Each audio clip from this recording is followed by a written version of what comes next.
ओम शांति।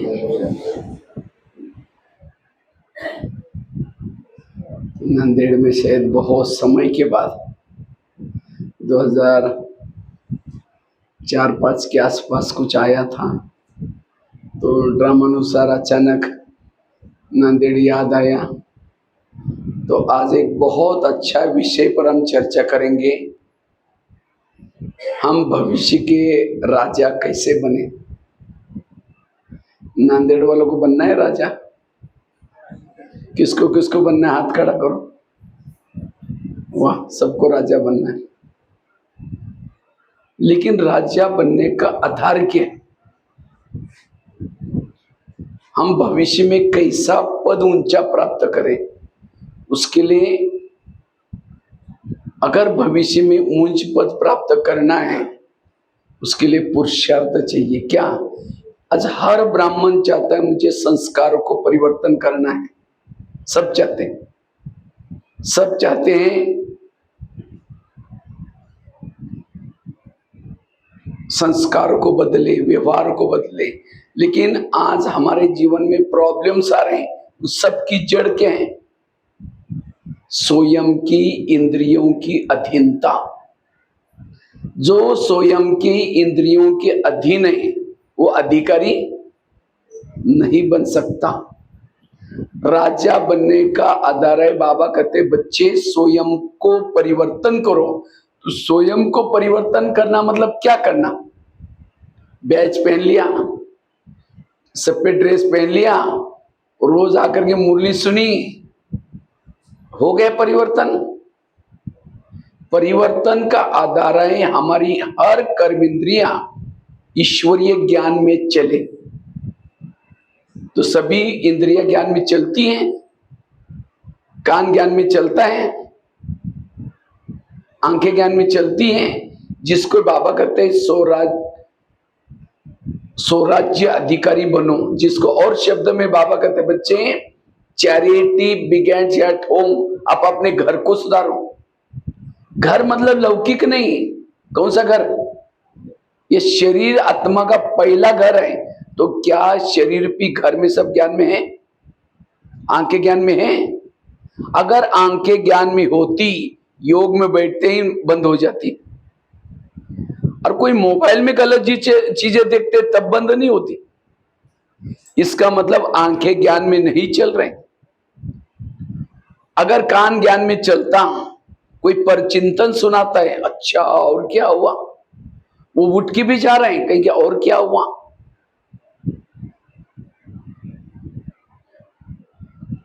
इसलिए हर इंद्रियां हमारी ज्ञान में चले, ये स्वयं को परिवर्तन का फार्मूला है। अगर ये नहीं करेंगे आप, ऐसे और 10 संगम युग में भी ज्ञान में चलेंगे, कुछ भी बदलाव नहीं आने वाला। बदलाव का आधार क्या है? इंद्रियों को ज्ञान में चलाना। आज हमारे से भूले होते हैं।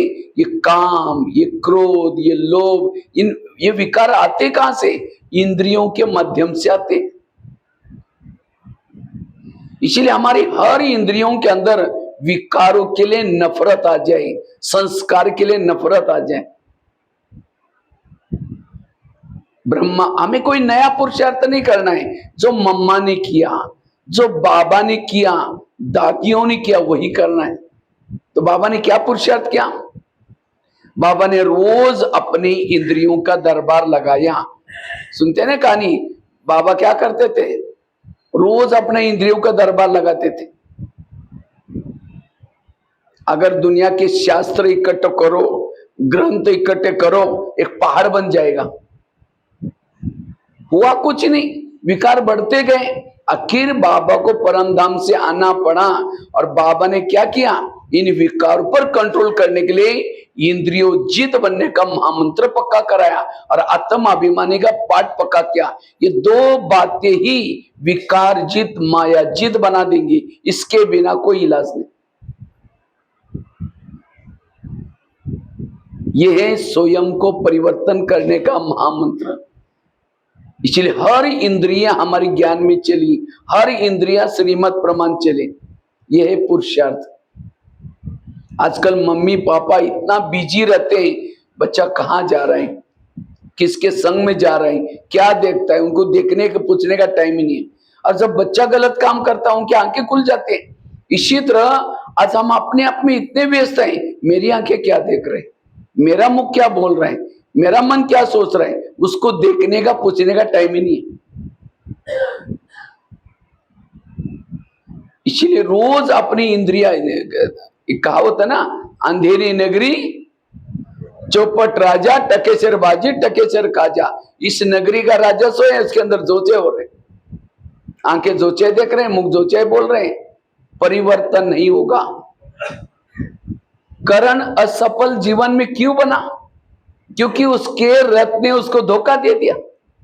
इसी तरह अगर मेरी इंद्रियां मुझे धोखा देते हैं, मैं जीवन में सफल नहीं बनूंगा। सारे गीता का सारा, हे अर्जुन, तुम अपनी इंद्रियों को, अपने घोड़े को अपने हाथ में रखो, लगाम अपने हाथ में रखो। घोड़े हमको नचा रहे हैं, आंखें जो चाहिए कर लेते।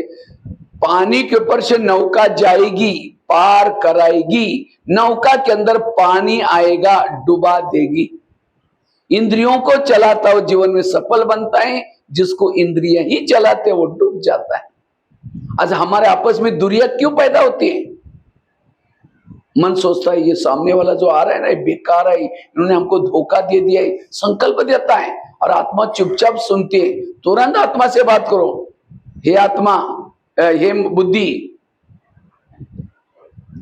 हे मन, जिसको भगवान कहता है मिट्टे बच्चे, और तुम उसके लिए बेकार बोल रहे। खबरदार, मेरे आत्मा भाई के लिए तुमने ऐसे संकल्प चलाए तो क्यों दूरियां पैदा होगी?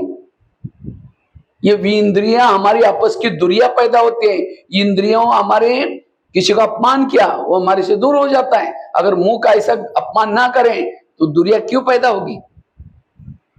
हमारे संबंध बिगड़ गए, हमारे अंदर विकार है, इनका कारण है इंद्रियों की अधीनता। राजा कौन बनेगा, दासी कौन बनेगी, सिस्टम है, कोई ज्ञान में चलता है। धन से सेवा नहीं करता, ज्ञान भी दूसरों को नहीं सुनाता, लेकिन इंद्रियों के भी अधीन है, वो क्या बनेगा? क्या बनेगा? दास दासी। दास दासी वो बनते जो उदास रहते, उदास वो होते जो इंद्रियों के अधीन है।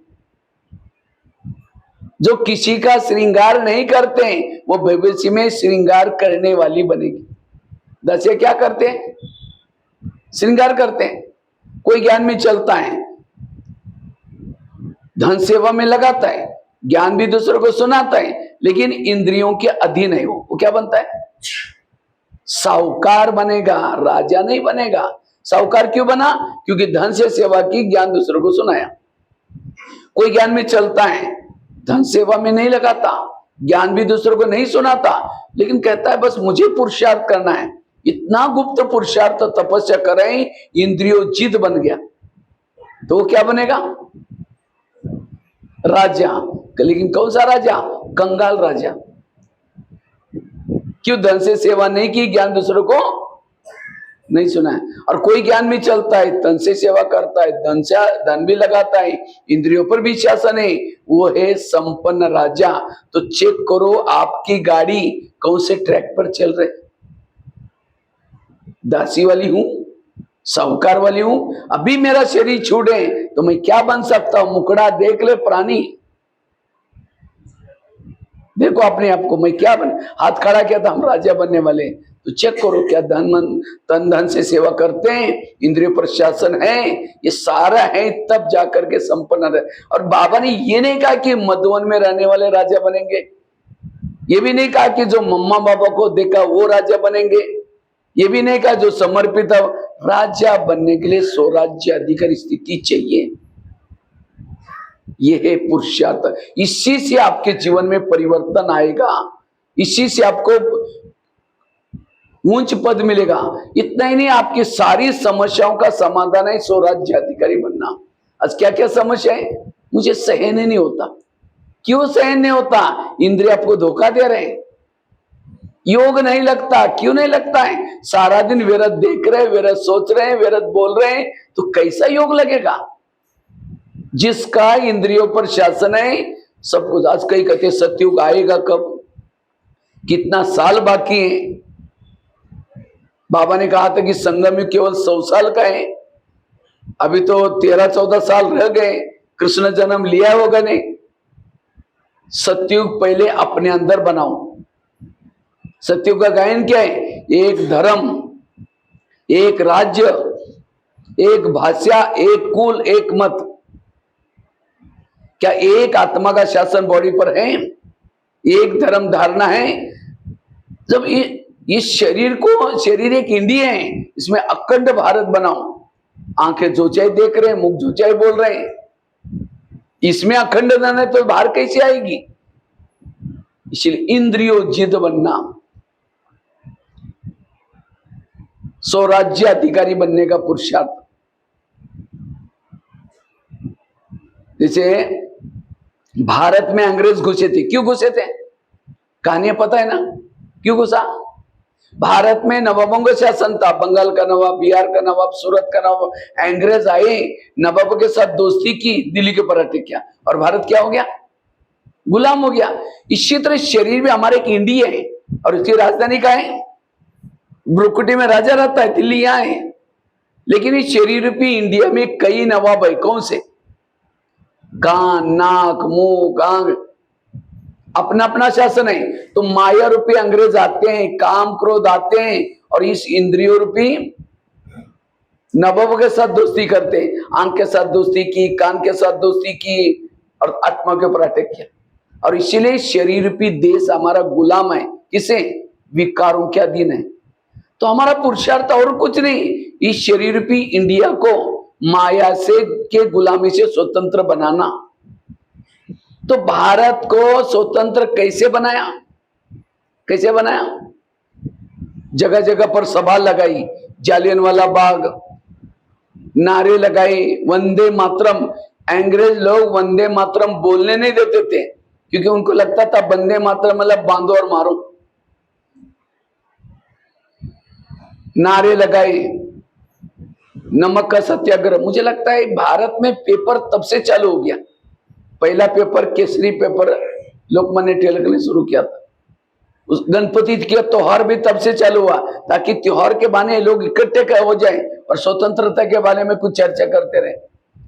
और तब जनता को जागृत किया और जनता जागृत हो गई और जनता ने आवाज निकाला, अंग्रेज लोग चले गए। इसी तरह आज हमारे शरीर रूपी इंडिया में विकार रूपी अंग्रेज घुसे, उन भगाना है उनको, तो क्या करो? अपनी जनता को जागृत करो। हमारी जनता कौन है? ये इंद्रियां। जब इंद्रियों के अंदर विकारों के प्रति नफरत आएगी तब जाकर के विकार नहीं आएंगे।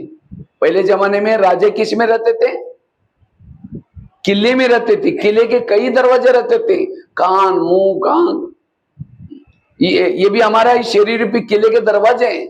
दरवाजे में कोई भी घुस जाता है तो उसकी क्या हो जाएगी? राजे की हालत गंभीर होगी। इसीलिए बाहर चेकिंग होते, कहां जा रहे, क्यों जा रहे। इसी तरह आज हमारे रक्षा करने वाले कौन है? कान। रक्षक ही भक्षक बने। जिसे पाकिस्तान के बॉर्डर पर कोई सैनिक है और कोई आतंकवादी आता है, कहता है ये 2000 की नोटों का थैला लो लेकिन मुझे अंदर छोड़ दो। वो सोचेगा इतना थैला मैं जीवन भर में सर्विस करूंगा तो भी नहीं मिलेगा, तो थैला लेकर के अंदर जाएगा, भेजेगा तो कितने लोगों को मारेगा। इसीलिए वो सैनिक को नोट प्रेमी नहीं, क्या बनने की जरूरत है? देश प्रेमी बनने की जरूरत है। इसी तरह आज हमारे आत्मा की रक्षा करने वाला कान, आंखें, मुंह, यही भक्षक बने। इनके द्वारा माया आती है। कान के द्वारा कभी आई, कभी आंखों के द्वारा आते, कभी मुख के द्वारा आते, कभी मन के द्वारा आते, कभी बुद्धि के द्वारा आते। बाबा ने अभी कहा ना एक लाइन, अपने आप से बातें करो, विचार सागर मंथन करो। तो अपने आप से बातें करना मतलब क्या करना? हर इंद्रियों से बातें करना। अगर इंद्रिय आपके सहयोगी नहीं, मुझे याद है जब दादी प्रकाश मणि माउंट आबू में रहती थी तो दादी जब भी कहीं बाहर जाती थी टूर पर तो सारे निवासी वालों को बुलाती थी और कहती थी देखो मैं बाहर जा रही हूं, तुम लोग इस यज्ञ के निमित्त हो, आधार मूर्त हो, तुम सभी को अच्छी तरह सेवा करना है, सब ध्यान देना है, सबको स्नेह प्यार डायरेक्शन देके पी जाती थी। तो हर एक को लगता है यज्ञ अपना है, सब बिल्कुल एकजुट से काम करते थे, इसीलिए निर्विघ्न सेवा होती थी। यह है राज्य की निशानी। तो इसी तरह आज हमें सफलता कौन दिलाते हैं? हमारी इंद्रियां। अगर हमारी इंद्रिय सहयोगी न बने तो हमारी सफलता। तो क्या इंद्रियों से कभी प्यार करते आप लोग? कभी आंखों से बातें करते हैं? कभी बात नहीं करते, इतना व्यस्त। यहां से लंदन बात करेंगे, मुंबई बात करेंगे, लेकिन अपने आप से बातें नहीं करते। और इसीलिए इंद्रियों को लगता है ये राजा है क्या, हमको कभी पूछता ही नहीं है। और इसीलिए इंद्रियां माया से मिली हुई है और कुछ नहीं है। इसीलिए कभी कभी जब एकांत मिलता है तो बातें करो। जैसे कृष्ण जब रथ में बैठता है, पहले क्या क्या क्या करता है? घोड़ों को प्यार करता है, तब तब आता है। क्यों? घोड़े जाकर के दुर्योधन के सामने गिर जाएंगे, पराजय हो जाएगी। तो हमारे घोड़े कौन से? ये कान मुंह आंखें, ये घोड़े हैं। तो इन घोड़ों से प्यार करो। जब सवेरे अमृत पीने के बाद नहाते धोते हैं तो कान से प्यार करो, हे मेरे कान, तुम आज ऐसी कोई बातें ना सुनना जो मेरी पराजय हो जाए, मेरा सिर झुक जाए। ये मुंह, तुम कोई ऐसी बातें ना बोलना जो मेरी पराजय हो जाए। ये मेरे आंखें, तुम ऐसी कुछ चीजें ना देखना जो मेरी पराजय हो जाए। इनको प्यार करो। यह अपने आप से बातें करना, परमात्मा से बातें करो, विचार सागर मंथन करो। और ये काम ब्रह्मा बाबा ने किया। और इसीलिए बाबा सबके प्रिय क्यों बने, नारायण क्यों बने? उन्होंने अपने पर शासन किया। इस दुनिया पर शासन वही कर सकता है जिसने इस दुनिया पर शासन किया। दुनिया में कितना पानी है? ये जो बाहर की जो दुनिया है, इस शरीर रूपी दुनिया का सैंपल है। दुनिया में 950 करोड़ लोग हैं, शरीर में भी 950 करोड़ सेल्स है, जीवाणु है। दुनिया में 70% पानी है, शरीर में भी 70% पानी है। दुनिया में 3 लोग है, शरीर में भी 3 लोग हैं। दुनिया 5 तत्वों की बनी है, शरीर भी। तो ये दुनिया का सैंपल, ये दुनिया है। तो इसके पर शासन करो। जो इस शरीर पे देश पर शासन करता है वही इस दुनिया पर शासन कर सकता है। इसलिए स्वराज्य अधिकारी बनो। तो हम इस इंद्रियों से बातें कैसे करें? ये कर्मेंद्रिय से बातें कैसे करें? सभी ध्यान से सुन रहे ना? मैं देख रहा हूं कई तो आंखें भी धोखा दे रहे किसी की। हाँ, बीच बीच में ताली बजाते रहना। ताली बजाने से मेरा उमंग नहीं आएगा, बाजू में कोई सो रहा है और जग जाएगा। क्योंकि ये क्लास बहुत इंपॉर्टेंट है। मुझे लगता है ये वाला टॉपिक कभी आप लोगों ने सुना भी नहीं होगा, मैं सीधा बोलूं। बहुत इंपॉर्टेंट है, ये करो परिवर्तन। अब दूसरों को देखने का टाइम नहीं है और कुछ करने का टाइम नहीं है, अपने को बदलो। और अपने को बदलना अर्थात इसके ऊपर शासन करो। और जो इसके ऊपर शासन करेगा वही संस्कार को कई कहते हैं माता बड़ी अच्छी है। अच्छी मतलब क्या? उसका इंद्रियों पर संयम है।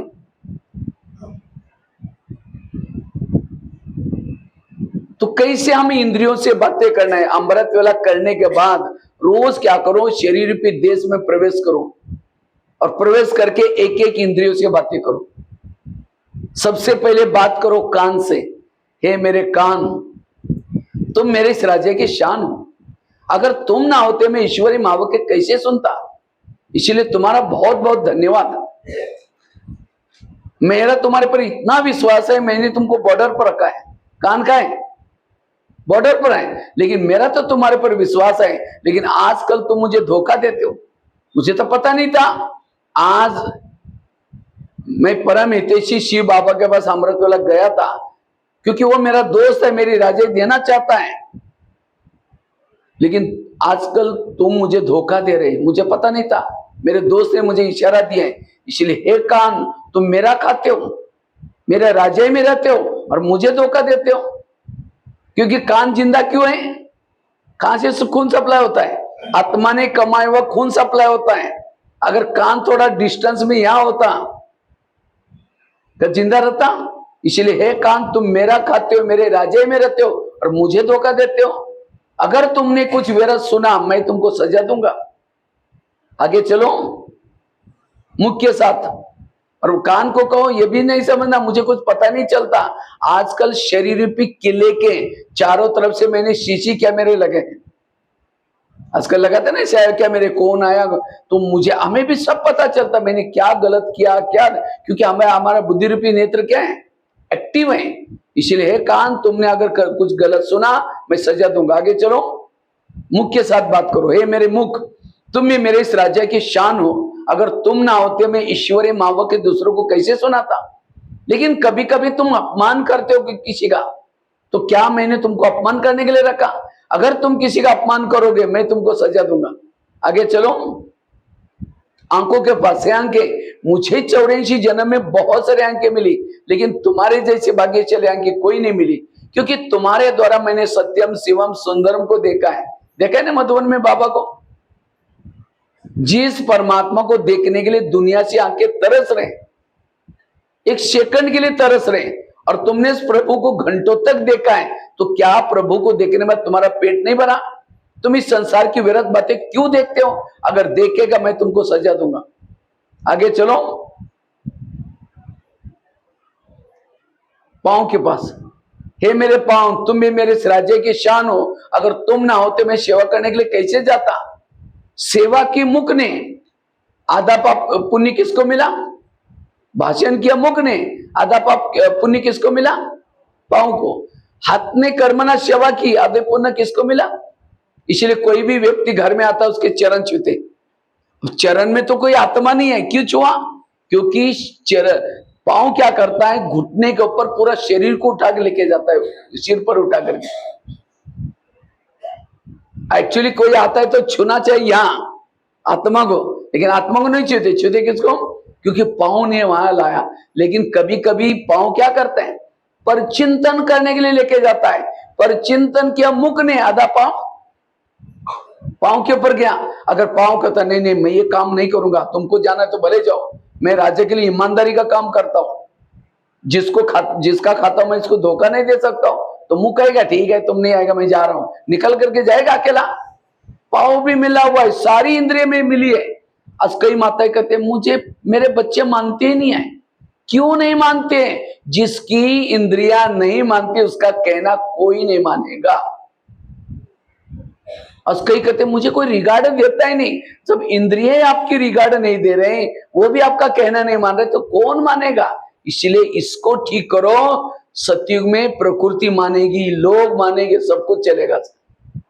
ये है देवी देवता बनने का पहला लेसन। अगर देवता बनना है, हमारी हर इंद्रियां श्रीमत के आधार से चले।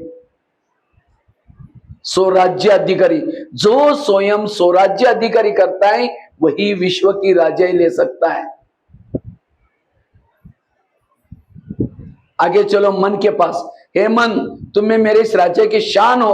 अगर तुम ना होते मैं ईश्वरीय ज्ञान का चिंतन मंथन कैसे करता। लेकिन कभी कभी तुम व्यर्थों का भी चिंतन करते हो। अगर करेगा मैं तुमको सजा दूंगा। आगे चलो, बुद्धि के पास। हे बुद्धि, मैंने सभी इंद्रियों में से चुन करके तुमको मंत्री बनाया। और बुद्धि कौन सा मंत्री है? गृह मंत्री है। पूरा शरीर का कारोबार किसके पास है? बुद्धि के पास। लेकिन हे बुद्धि, मैंने तुमको तो मंत्री बनाया, मैंने सारा कारोबार तुम्हारे हाथ में दिया, लेकिन तुमने कोई ऐसे गलत निर्णय किया, मेरी पूरी राजाई गंवा दी। कि यही मेरे विश्वास का फायदा किया? ये है अपने आप से बातें करना, अपनी इंद्रियों से बातें करना। ये है हमारी जनता, इनको जागृत करो। तब इंद्रियों के अंदर अगर आए, अरे हम तो राजा को धोखा दे रहे, और तब जाकर के अगर इंद्रियों के अंदर विकारों के लिए आकर्षण है, विजय नहीं बनेंगे। तो बुद्धि से बात करो। क्योंकि अगर समझो मन में विचार आए कि मुझे फिल्म देखने के लिए जाना है, तो मन की फाइल किसके पास जाती है? बुद्धि के पास। फिर बुद्धि निर्णय करेगा, हाँ हाँ ठीक है जाओ। अब जाओ बोलते ही पांव चले गए, आंखें चले गए, मन, सारी इंद्रियां फॉलो कर दे किसको? बुद्धि। तो हे बुद्धि, आज तक जो भी पाप कर्म किया है, निर्णय किसने किया है? इसलिए आज से तुम्हें कोई भी गलत निर्णय नहीं लेना है। ये हो गया सवेरे का दरबार। फिर रात को सोने से पहले दरबार लगाओ, कितना बजे? 10 बजे। फिर सवेरे सभी इंद्रियों से बातें करो। ऐसे नहीं कि बस आ लिया, खा लिया, सो लिया, आज क्या हुआ क्या कोई लेना देना है। बाबा कहते ये चार्ट लिखने की जरूरत नहीं, ये चार्ट बनाओ, अपनी इंद्रियों जित का चार्ट बनाओ, बाकी चार्ट की कोई जरूरत नहीं पड़ेगा। कितना याद किया क्या, उसे कोई परिवर्तन नहीं होने वाला। एक एक इंद्रिय, और जो इंद्रिया धोखा देते कल के दिन उसको सजा दो, परिवर्तन होगा। तो रात को 10 बजे सबसे पहले कान से पूछो, कान तुम्हारा सारा दिन का चार्ट कैसा रहा? तुम्हारा बहुत बहुत धन्यवाद।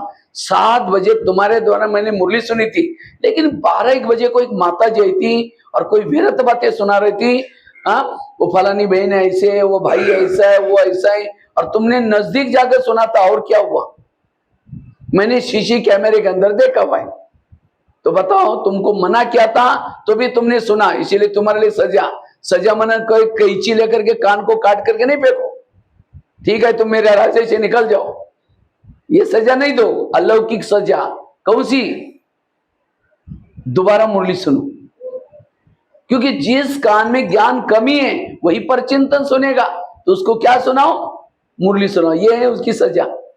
क्योंकि हमें दुनिया को बदल रहे हैं, तो क्या अपनी इंद्रियों को नहीं बदल सकते हैं? ये तो अपना घर है ना, इसको बदलो, सारे बदल जाएंगे। आगे चलो मुख के पास। ये मुख तुम्हारा चार्ट कैसा रहा? समझो कान ने दरवाजा खोला, तो कम से कम तुमने तो अपना अंदर से दरवाजा बंद रखना चाहिए था, ड्यूटी ठीक करनी चाहिए। तुमने भी बोला हाँ वो तो आजकल ऐसी करते, उसने ऐसा किया, इसीलिए तुम्हारे लिए सजा। कल के दिन तुम्हारा कारोबार बंद, मौन है मुख की सजा। दूसरे दिन क्या रखो? मौन। तो तीसरे दिन अपने आप अक्ल आएगी।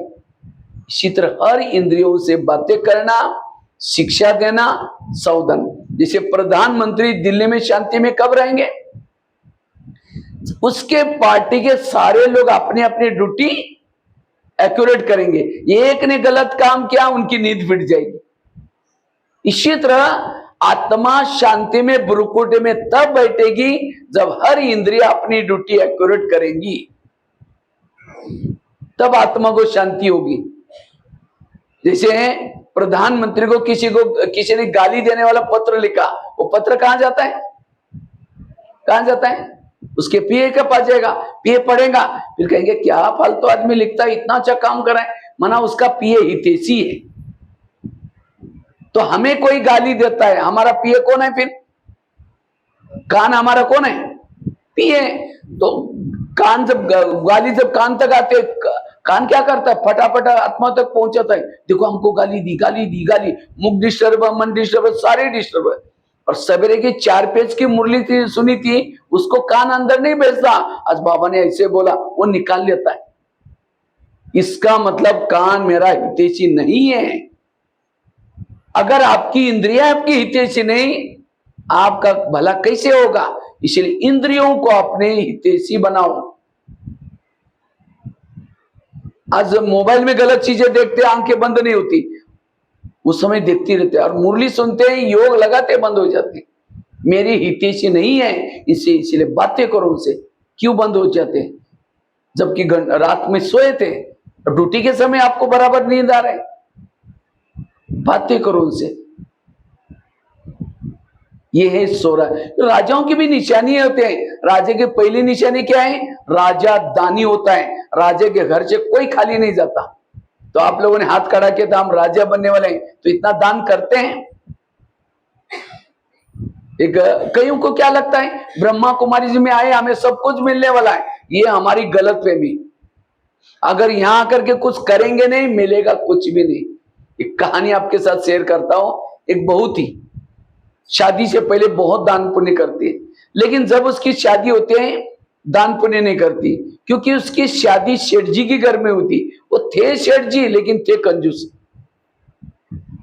तो एक दिन सास, बहू, सास, पति, ससुर, वो बहुत सारे महल के बाहर बैठे थे।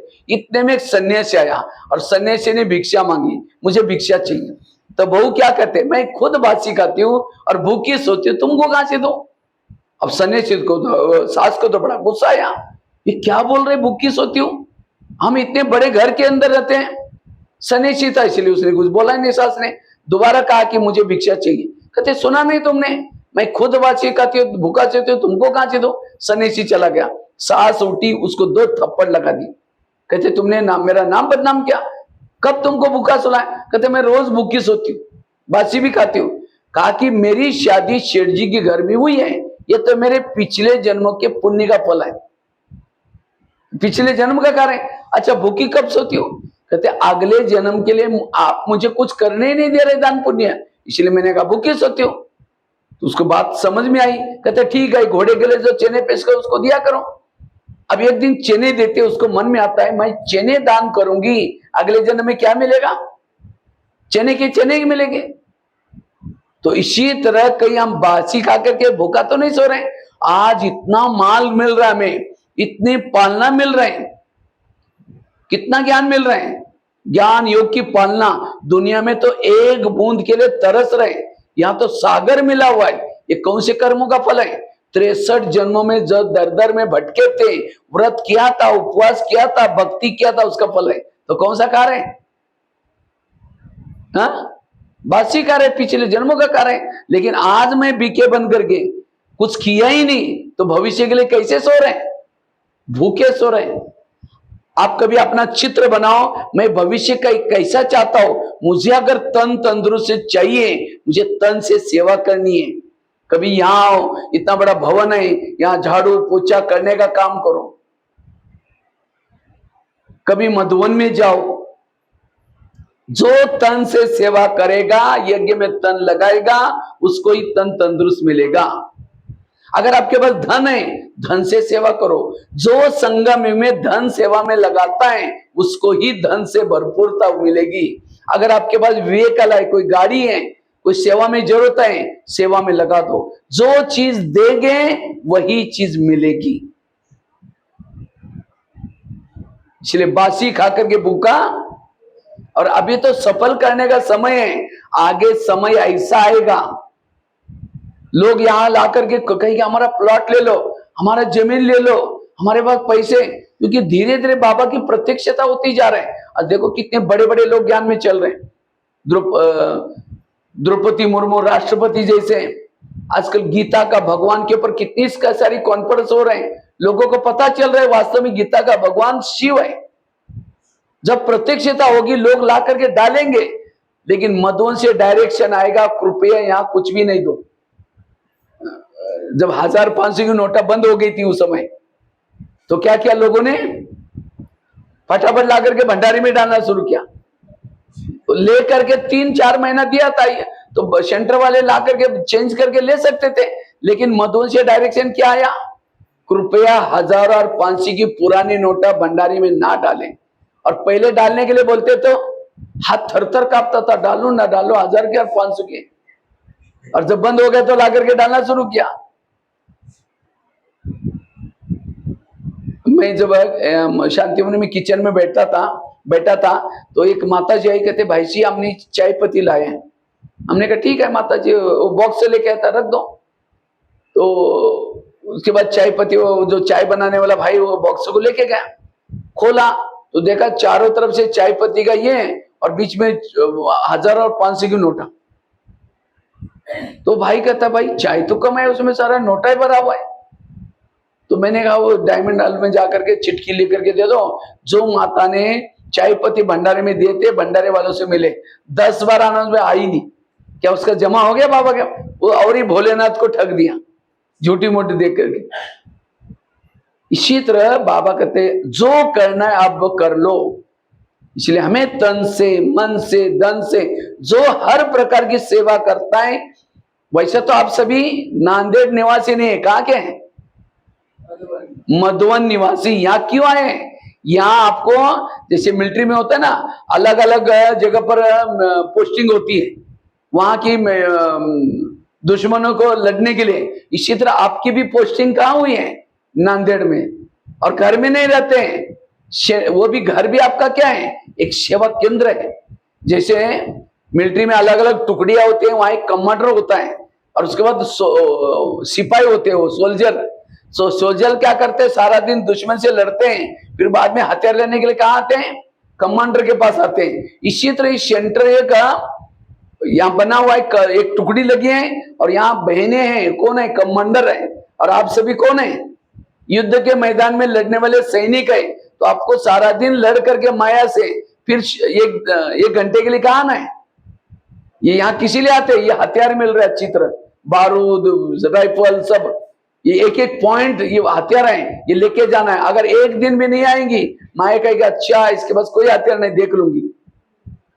हनुमान को लंका में भेजा था किसी लिए, सीता को संदेश देने के लिए। आप भी माउंट आबू में वहां टेंट लगा हुआ है, राम जी वहां पहुंचे हैं, तो वहां से आपको हनुमान को यहाँ क्यों भेजा है, सीता को ढूंढने के लिए। कोई बिल्डिंग बड़ी बड़ी बना करके, पैसा कमा करके, बैंक बैलेंस, इसके लिए नहीं आए हैं। सीताओं को ढूंढना ये मेरा हर एक का फर्ज है। मैं गृहस्थी नहीं हूं, ट्रस्टी हूं, ये समझ करके चलना। इसलिए हमें तन से सेवा करना, मन से, धन से, तब राजा बनेंगे। दूसरे राजा की निशानी क्या है, राजा जिस शहर में रहता है सब लोग उसका कहना मानते हैं। जो राजा का कहना नहीं मानता, राजा उसको फांसी देता है। तो क्या है, शरीर रूपी देश में रहते हैं, सब आपका कहना मानते हैं, नहीं मानते तो राजा कैसे बनेंगे। इसलिए उसको शिक्षा दो। तीसरे राजा की निशानी क्या होते हैं, फलों का राजा किसको बोलते हैं, आजकल चल रहा है ना आम का सीजन, क्यों आम को ही राजा क्यों बोलते हैं। वैसे तो राजा फलों का किसको बोलना चाहिए, नारियल को। जब भगवान को प्रसन्न करना है किसको तोड़ते हैं, नारियल को। उद्घाटन बिल्डिंग का करना है किसको तोड़ते हैं, नारियल को। लेकिन नारियल राजा नहीं बना, राजा कौन बना, आम। क्यों, क्योंकि मीठा तो उससे भी ज्यादा, चीकू उससे भी ज्यादा मीठा है। आम के साथ सबका प्यार होता है ज्यादा। क्या निशानी है प्यार की, आम का सीजन आता, आम लेके चूसेंगे, मुंह में डालते रहेंगे, निकालते रहेंगे, डालते रहेंगे, निकालते रहेंगे। ये प्यार कर रहा है चूसने। अब सूखा नारियल लेके चूसो, 32 दांत भी टूटेंगे, मिलेगा कुछ नहीं, और ये भूसा अंदर जाएगा। इसी तरह अगर राजा बनना है, प्यारे बनो। अगर आप सामने से आ रहे हैं और आपको कोई देख करके रास्ता काट रहा है, आपका चेहरा देखना पसंद नहीं करते, आप राजा कैसे बनेंगे। कई तो घर में जब माताएं जाते हैं, घर वाले क्या बोलते हैं, मुसीबत आ गई। क्यों समझते हैं, क्योंकि अब हम अभी तक हमारी इंद्रियों पर संयम नहीं है, इसीलिए हमें कोई पसंद नहीं करता। तो इंद्रियों पर संयम करो। आज दादिया जब डायमंड हॉल से जाते हैं, लोग एक झलक देखने के लिए ये कितना तरस है, उसका इंद्रियों पर संयम है। तो प्यारे बनो, तब राजा बनेंगे। और फलों का राजा आम को ही क्यों बोला, आम ऊपर से नरम है, अंदर से सख्त है। और नारियल कैसा होता है, ऊपर से सख्त और अंदर से नरम। दूसरों को कहेंगे ये करो, ये करो, ये करो, और खुद उन्हें कुछ नहीं करेंगे। लोग कहेंगे हाँ जी जरूर करेंगे, जरूर करेंगे, पीछे भाई हमको पता आप कैसे जाओ। मराठी में कहावत है, जगा सांगे ब्रह्म ज्ञान, अपन मात्र गोड पसन। ये नहीं, वो राजा नहीं बन सकता। ब्रह्मा बाबा पहले करते थे, बाद में कहते थे। पंडित मनात बनो, आचार्य बनो, आचरण में लाओ। इसलिए अंदर सख्त, ऊपर से नरम, सबके लिए नरम व्यवहार, वो है राजा। और फलों का राजा आम को क्यों बोला,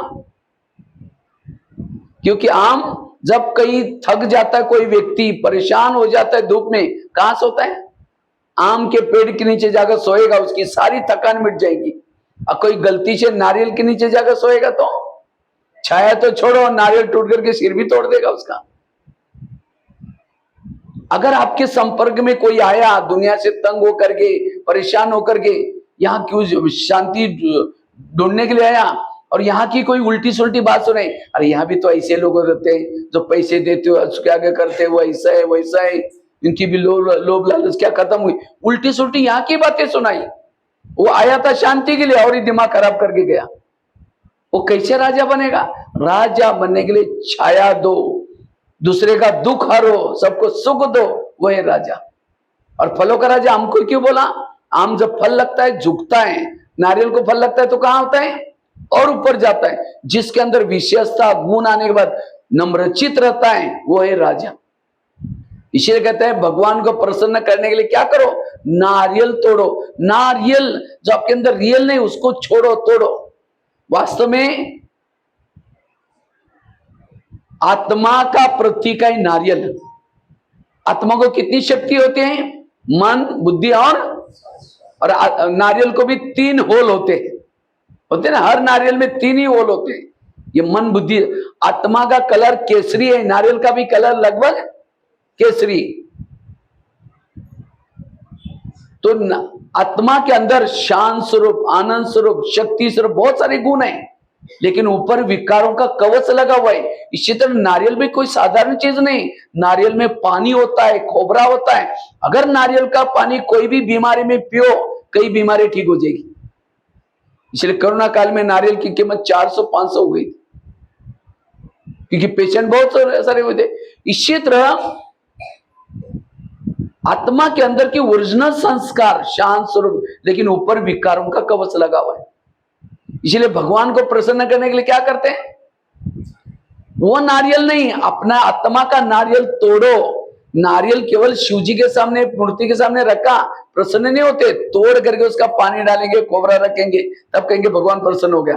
केवल आपने आत्मा को ला करके शिव जी के सामने पटकाया है, तोड़ा ही नहीं। ओरिजिनल संस्कार बाहर ने, बाबा प्रसन्न नहीं होगा। इसलिए कहते हैं नारियल को तोड़ो, जो रियल नहीं है, वो जो ऊपर के संस्कार है उसको तोड़ो, छोड़ो। वो है नारियल को तोड़ना। और नारियल तोड़ते समय एक धक से जब उद्घाटन करने समय टूट गया, कहते मुहूर्त तो बड़ा शुभ है। 5 बार मारा, टूटा ही नहीं। कहते ये मुहूर्त कोई गड़बड़ी वाला है। बहुत दिनों से ज्ञान में चल रहे, ओरिजिनल संस्कार बाहर आए ही नहीं, पद ऊंचा नहीं मिलने वाला, यहां से समझ लो। इसलिए एक धक से आप इस 2023 में अपना नारियल को क्या करो? तोड़ो। और उसका तोड़ने का आधार है इंद्रियों पर संयम रखना। एक एक इंद्रियों को तब नारियल टूटेगा।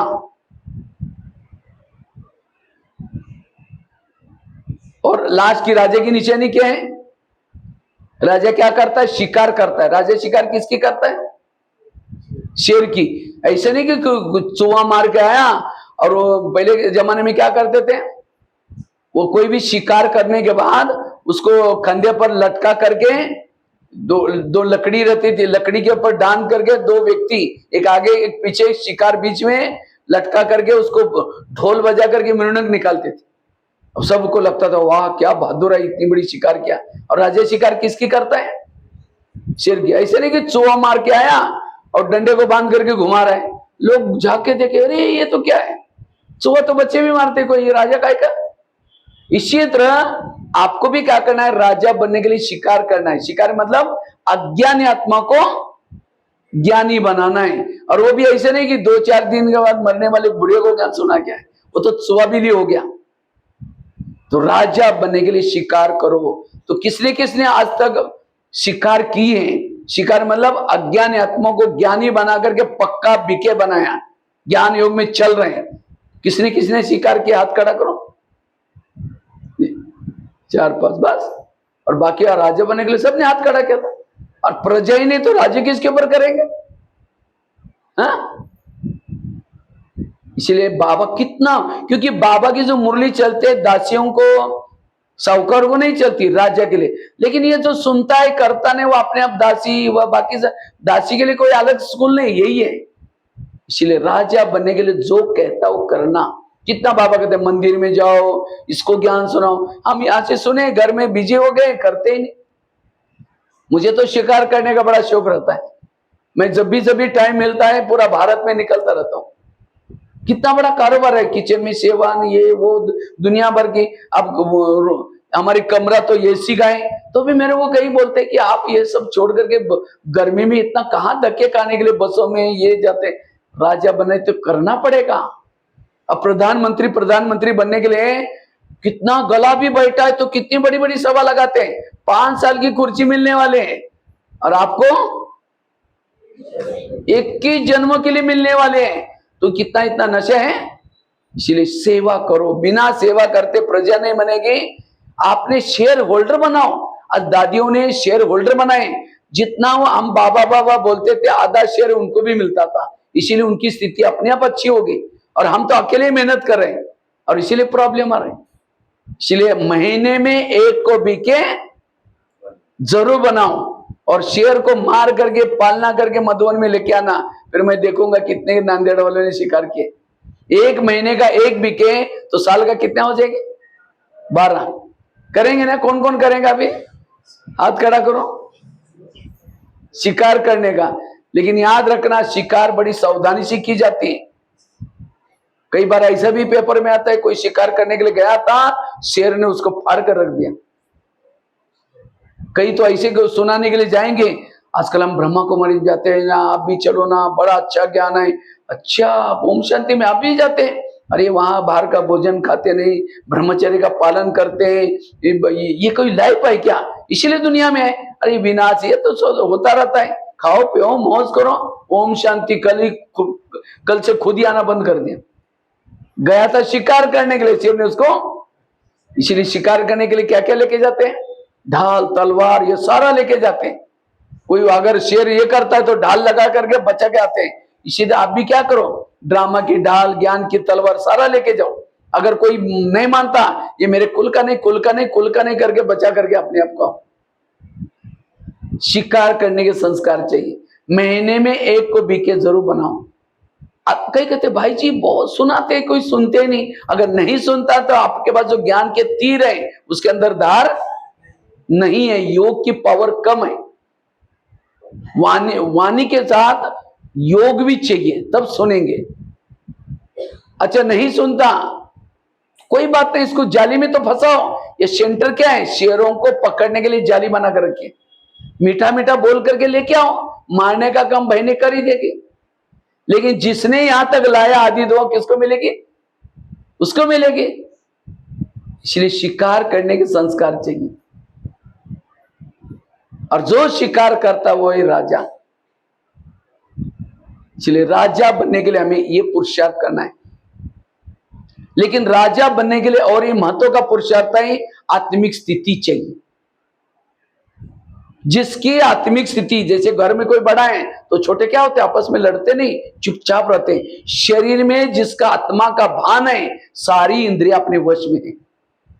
जहां देह का भान है, इंद्रिया अपनी अपनी मनमर्जी करते हैं। इसलिए आत्मिक, और आत्मिक भान मेरा सदा बना रहे, उसके लिए 3 बातें रोज की दिनचर्या में करो। एक अमृत वाला का योग अच्छा करो, दूसरा क्लास के पहले आकर के आधा घंटे का योग करना, और तीसरा रोज की ईश्वरी महावाक्य सुनना। जो ये 3 चीजें करेगा उसकी आत्मिक स्थिति बनती है। तो अमृत वाला कौन कौन करता? हाथ खड़ा करो।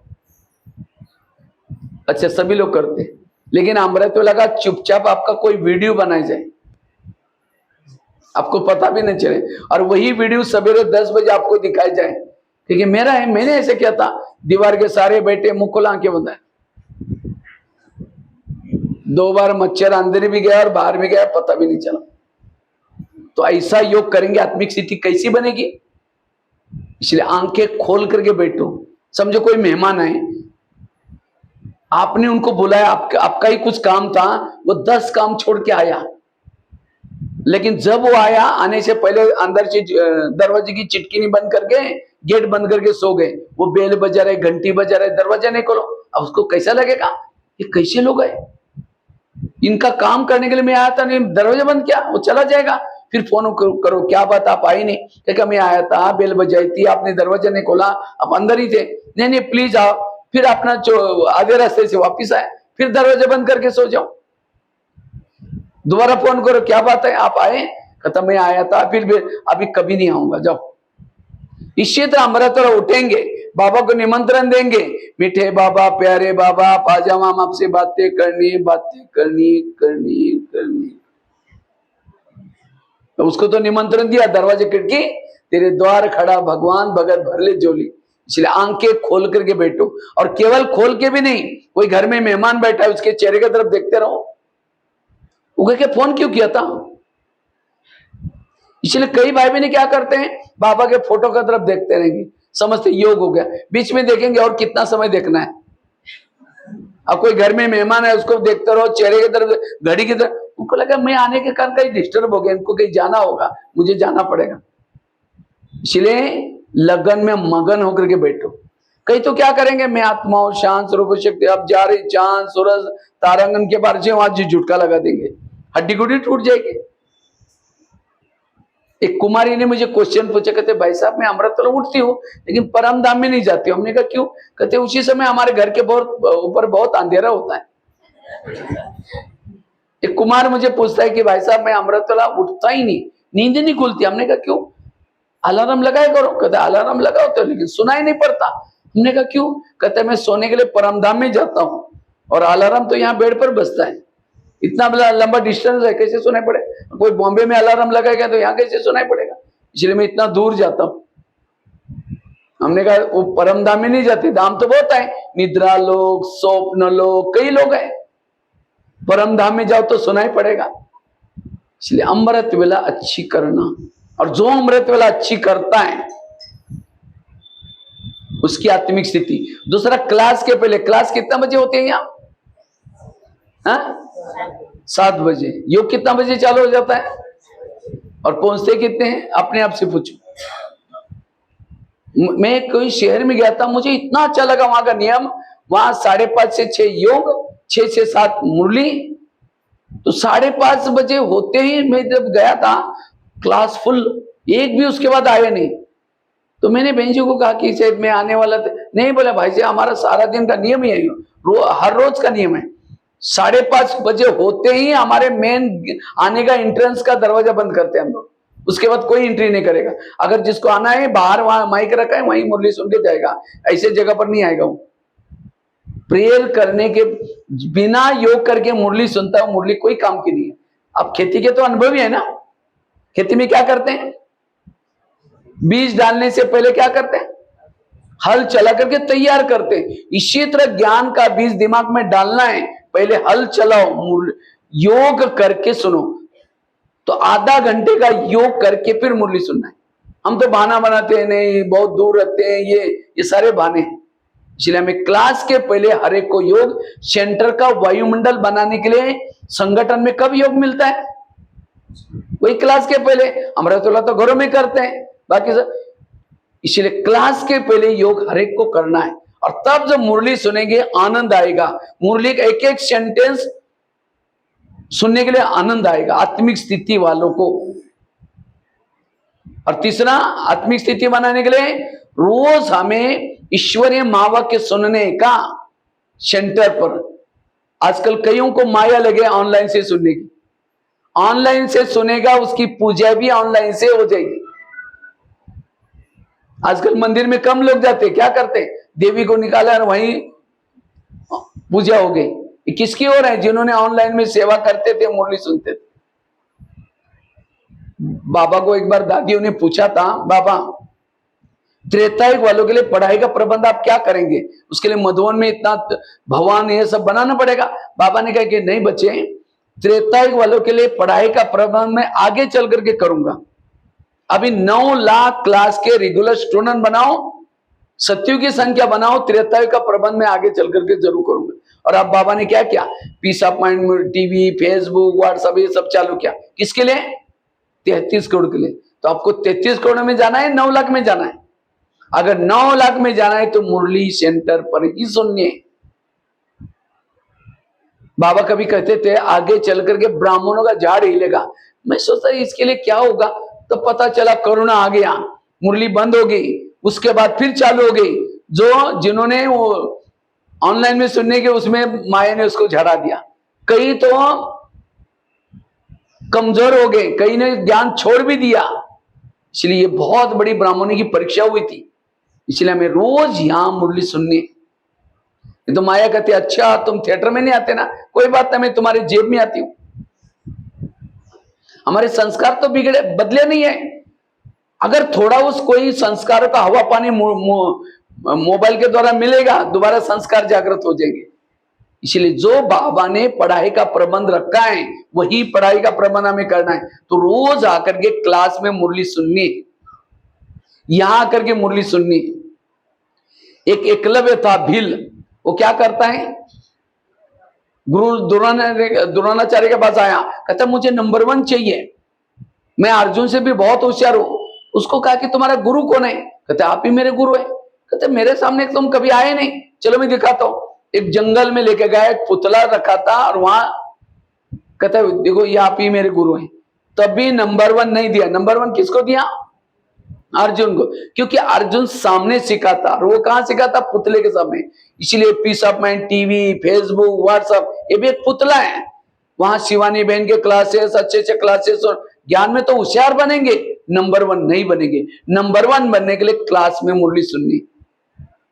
और जो ये 3 चीजें करता है सवेरे सवेरे, अमृत वेला, क्लास के पहले योग और मुरली, उसकी आत्मिक स्थिति बनती है और वो स्वराज्य अधिकारी बनता है, वो सारा दिन कर्म योगी बनता है।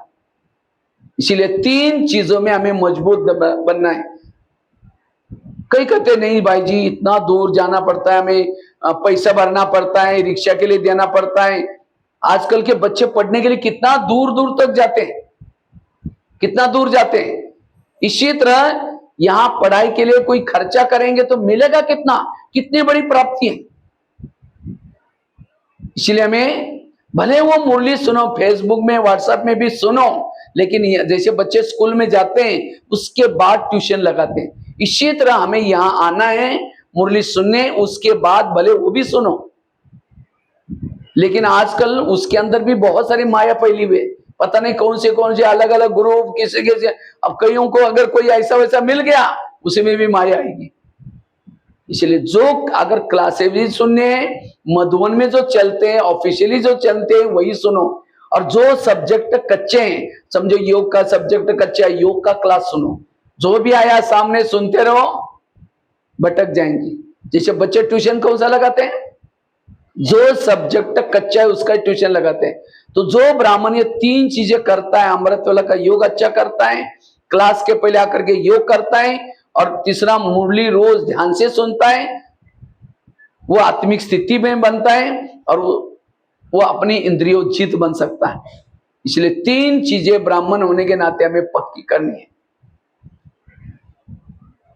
इन 3 चीजों में कभी भी ढीला नहीं बनना। माया आते 3 चीजों को ढीला बनाते, तब राजा बनेंगे। इसलिए अगर हमें 3 चीजें करने वालों को किसी के दोष दिखाई नहीं पड़ेंगे। कहते एक 2 महिलाएं थी, एक रहती थी 2 मंजिल पर, दूसरी रहती थी नीचे के मंजिल पर। 2 मंजिल वाली रोज अपने घर के खिड़की से पड़ोसने के छत पर देखती है, तो छत पर वो कपड़े सुखाते हैं, उसके कपड़े देकर के पति को बुलाते हैं। कहते इसको कोई अक्ल नहीं, कितने गंदे कपड़े हैं, कितने मैले कपड़े हैं। पति को कहते जाओ पूछ क्यों, वो क्या साबुन लगाते हैं, क्या सर। पति कुछ नहीं बोलता, रोज बुला करके कहते जाओ पूछ क्यों। एक दिन जब उसने उसी खिड़की से देखा तो पड़ोसनी के कपड़े अच्छे दिखने लगे। फिर पति को बुलाया, कहते आज इसको कैसे अक्ल लगी, कितना अच्छा धुला के, जाओ पूछ क्यों। पति धीरे से मुस्कुराता और कहता है आज सवेरे सवेरे मैंने अपने घर के खिड़की के कांच साफ किए।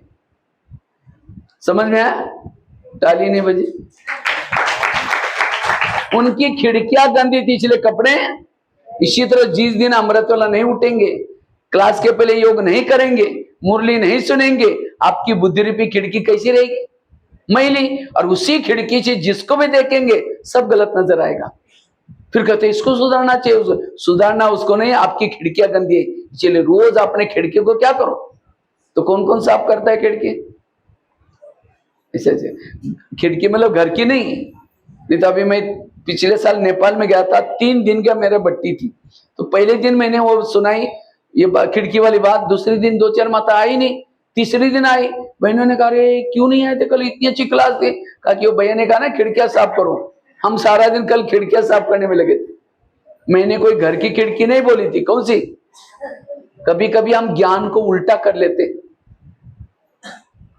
भक्ति कोई गलत नहीं, भक्ति अच्छी है, लेकिन भक्ति के भाव को लोगों ने कहते हैं भगवान को प्राप्त करना है तो उपवास करना पड़ता है। कल था ना एकादशी का उपवास। उपवास, उप मतलब नजदीक, वास मना रहना, परमात्मा के पास बुद्धि से सदा रहना पास, यह उपवास सच्चा। लेकिन लोगों ने किसका उपवास किया? पेट का। इसलिए कहते हैं आधी पोटो बाद में बिटुमा। कहते हैं बलि चढ़ाने से भगवान प्रसन्न हो जाता। कौन सी बलि? मई की बलि। लेकिन लोगों ने मई का, अभी ईद भी था ना, बकरी ईद, तो कौन सी बलि चढ़ाई? बकरी की बलि। अपना मैं तो इसलिए कहते हैं ना, अल्लाह को प्यारी है कुर्बानी, कौन सी? मैंपन की। मैं कुछ नहीं, अपने मैंपन को छोड़ना, मैं आत्मा और मेरा बाबा। और क्या कहते हैं घर का त्याग करने से भगवान प्रसन्न हो जाता है। कौन सा घर? इस शरीर आत्मा का घर है, इसको भूल जाना, आत्मा समझना, यही घर का त्याग करना। तो हमें भी भक्ति में किया वही करना है, घर का त्याग करना है, उपवास करना है, बलि चढ़ाने है। लेकिन यथार्थ कहते घर में लक्ष्मी आएगी, लक्ष्मी आने के लिए क्या करते हैं? साफ सफाई करते हैं। और क्या करते हैं? दीपक जलाते हैं। आई लक्ष्मी, आई भी कैसी? लक्ष्मी आते उल्लू के ऊपर, जिसको मराठी में गोबड़ बोलते हैं। और उल्लू को लाइट में दिखता, दिवाली में क्या करते हैं? पूरी लाइटिंग करते हैं। तो वो उल्लू लक्ष्मी को लेके आएगा कैसा? फिर फटाका बजाएंगे तो उल्लू घबरा करके कहीं और चला जाएगा। कौन सी लाइट जलाओ? आत्मा का दीपक जलाओ। सफाई कौन सी करो? ईर्ष्या, गणना, नफरत, इसकी सफाई करो। कहा कुछ, किया कुछ। इसलिए एक भाई ज्ञान में चलता था 1 साल से, होटल में गया, समोसा मंगाया, समोसे जानते हैं ना, और मैदे का छिलका फेंक करके आलू आलू मसाला खाता है। तो मैनेजर ने बोला आप मैदा पसंद नहीं करते? कहता पसंद तो करता हूं, लेकिन आजकल मैं ब्रह्मा कुमारी आश्रम में जाता हूं, उन्होंने कहा कि बाहर का नहीं खाना, इसलिए बाहर का निकल करके मैं अंदर का मसाला खाता हूं। बाहर का मतलब दूसरे का हाथ का, इसीलिए होटल पर बोर्ड लिखा है क्या? होटल, हो सके तो यहां से टल। कहा कुछ, किया कुछ। इसीलिए रोज अपने खिड़की को क्या करो, और जो खिड़की साफ करता है वही, उसको किसी के दोष दिखाने पड़ेंगे, आत्मिक स्थिति बनेगी। इसलिए मैं आत्मिक स्थिति में रहने के लिए ये 3, और जिसकी आत्मिक स्थिति है वो राज्य है, वो भ्रुकुटी आसन पर बैठता है, सारी इंद्रियां उसके वश में रहेगी। इसलिए रोज के मुरली में बाबा कहते हैं बच्चे आत्मा समझो, आत्माभिमानी बनो। लेकिन क्यों नहीं बनते हैं? अमृतोला योग ढीला हो गया, क्लास के पहले योग नहीं करेंगे। गोपिका क्या करते हैं? कृष्ण मुरली बजा रहे, चारों तरफ से रास कर रहे हैं, और सीता क्या करते हैं? अकेले बैठी है, रो भी रहे हैं, राम को याद भी कर रहे हैं। तो अकेले बैठ करके, घर में बैठ करके खाना भी बना रहे हैं, अवस्था भी ठीक नहीं होगी। तो इसलिए संगठन में आना, ये 3 चीजें हमें पक्की करनी है, और तब राजा बनेंगे। तो राजा बनने के लिए क्या क्या बताया? रोज हमें दरबार लगाना है, इंद्रियों से बातें करनी है, जो इंद्रियां नहीं सुनती उसको सजा और शिक्षा भी देनी है। तो राजा बनने के 4 निशानी बताई, 3 निशानी बताई। पहली, दरबार लगाना, एक एक इंद्रियों को शिक्षा देना। दूसरा, दान करने के संस्कार चाहिए। जो दान नहीं करता वो देवता नहीं है। यहां से बस में कहीं जा रहे हैं, बाजू में कोई बैठा, एक शब्द भी नहीं सुनाया, कंजूस है। रोज पड़ोसनी करते, घंटी बजा करके देवी आओ दर्शन दो, देवी एक शब्द भी नहीं सुना। मनसा से दो, वाचा से दो, तन मन धन से सेवा। तीसरी निशानी, शिकार करने के संस्कार चाहिए। और चौथी, आम बनने के संस्कार चाहिए। आत्म अभिमानी बनना है, उसके लिए 3 बातें बताई। तो राजा बनने के लिए स्वयं का परिवर्तन करना, ये पुरुषार्थ। ठीक है। ओम शांति।